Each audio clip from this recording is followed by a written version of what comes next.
Hey everyone, thank you for watching. It's another day in Ukraine, as you can see, so another quick video, another quick update. So, what's going on in Ukraine? The most important events recently, if you haven't been watching the news or anything, is that the Russians have taken Lysychansk, and they took Severodonetsk before that, a week before. So a few days ago they took Lysychansk, and then before that, a week before, they took Severodonetsk. This happened relatively quickly, one after another. And because of this, the entire Luhansk People's Republic, the area claimed by the Luhansk People's Republic, all the area that's claimed by them in the Luhansk region is under the control of the Russian separatists and Russian troops. So, if we zoom out, there's flooding in Lviv, so the Russians don't need to really bomb Lviv, I guess, for today. But the Russians can bomb Ukraine anywhere they want. I mean, we look at this town here, which is hard to pronounce, but Mayor of Khmelnytsky confirms missile strikes in the district. So, I know I butchered that name anyways, but the main thing is that the Russians can hit Ukraine even in the far west, the far east, anywhere they want. The Ukrainians, once in a while, you see they launch drones or missiles or rockets at artillery, whatever, at bordering cities or towns in Russia, like Bryansk, Volgorod region, but it's all near the border, right? But the Russians, they can hit Ukraine anywhere, basically.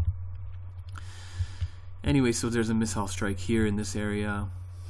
In Kiev, there's some news today about, I'll read it out for you. President Zelensky demands explanation from General Staff on prohibition of movements of men between regions without enrollment office approval.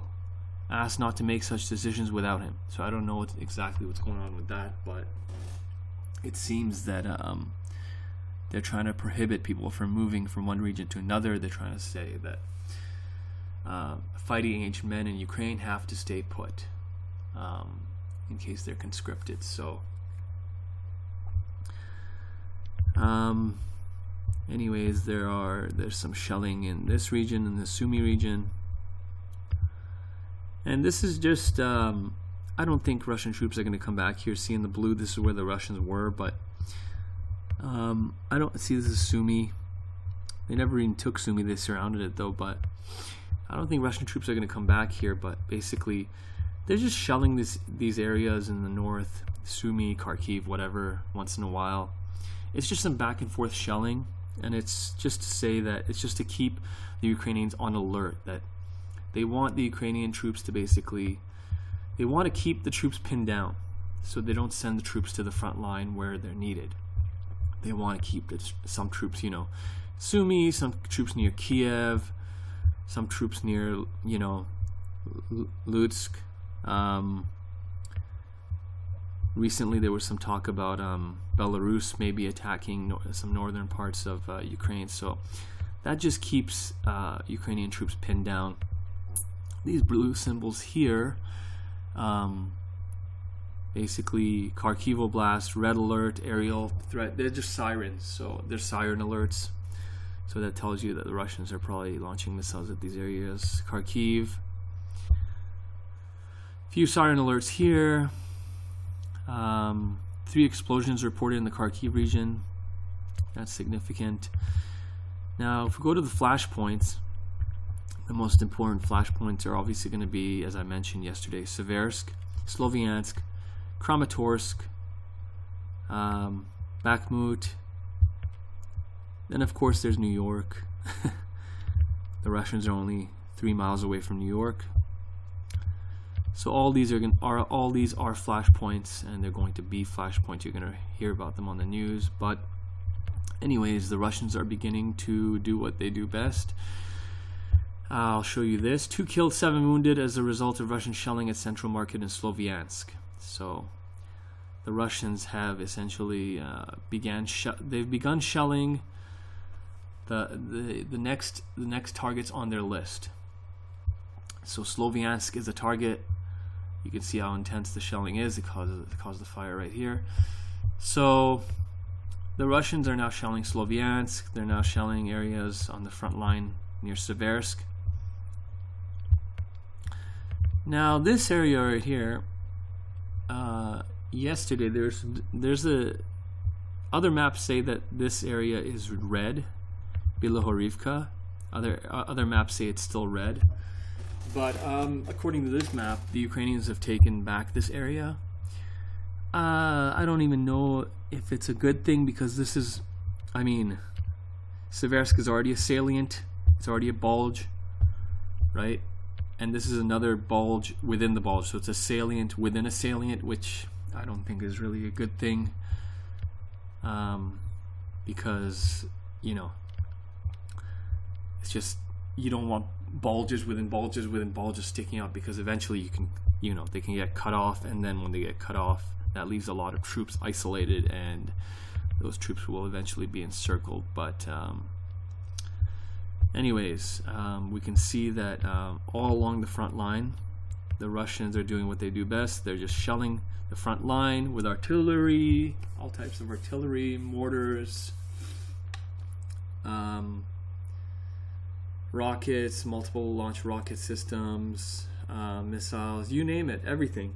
The Russians are shelling Ukraine with 50,000 shells a day, 70,000 shells a day, and they the Russians in terms of shelling artillery, howitzers. They outnumber the Ukrainians 10 to 1, 5 to 1, sometimes 20 to 1. So you can see it on this map. I mean, there's a pro-Ukrainian map, but it's so obvious. You see all these bomb symbols, and they're mostly in red, right? I mean, we go along the southern portion, along Mykolaiv. The Ukrainians are trying to take back some land here. I don't know how well that's going to work out after this kind of bombardment you're seeing here. So, I mean, once in a while, a few villages get exchanged here. Like the Russians will take one village, the Ukrainians will take another village, but nothing significant seems to be happening here. If you listen to the Ukrainian narrative, I think they would beg to differ. They want to make it sound like they're losing in the north, but in the south they're trying to gain back some land, trying to fight tooth and nail and take back some land. But I don't think it's really happening.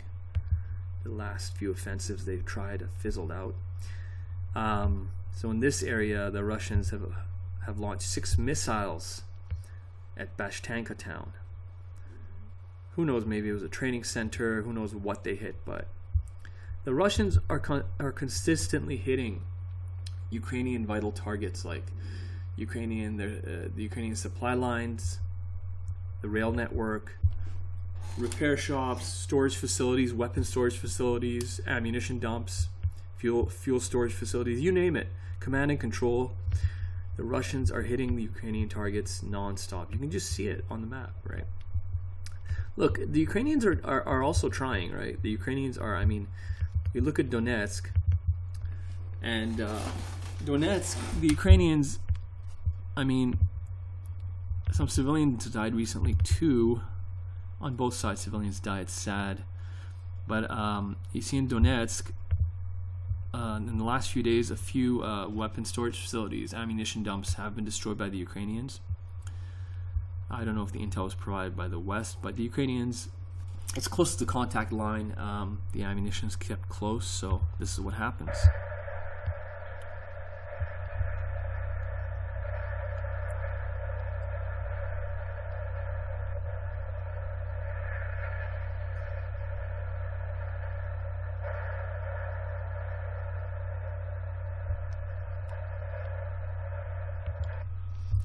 So yeah, the Ukrainians are trying, but it's just not as, what they're doing is not as effective as what the Russians are able to do.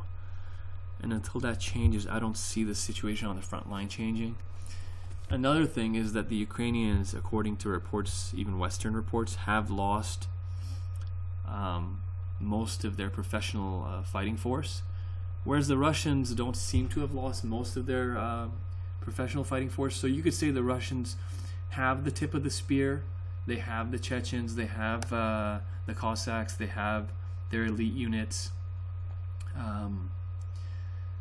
they have the Wagner group, but the Ukrainians seem to have lost most of their professional fighting force. So now they mostly have conscripts and not many heavy weapons.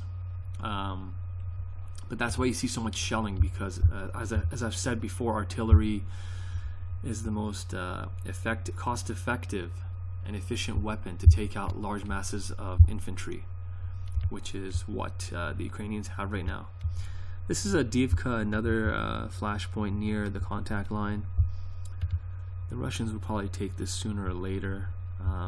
There's a water station, I think, here. H2O. But anyways, whenever you see forests along the contact line, there's always going to be soldiers hiding in forests, snipers, and ATGM teams, ambush teams, usually in the forest. So I think these days the Russians are they just don't even take a risk. Sorry, just give me a second. The Russians don't even take a risk. As soon as you can see Sloviansk, right? There's a forest all along the contact line. This forest right here. Guarantee Ukrainians are hiding in there. This forest right here, all along the road. It's going to cause problems for the Russians. So I don't think the Russians are even going to take any risks. They're just, because the amount of artillery the Russians are using, they might as well just shell these forests before their troops move down this road. They might as well shell this area, send some soldiers, some special forces in here, and secure the forests before letting their troops move down the road. Because you just know, at this point, both sides know what the other side is up to. So anyways, yeah, another one important thing is Seversk.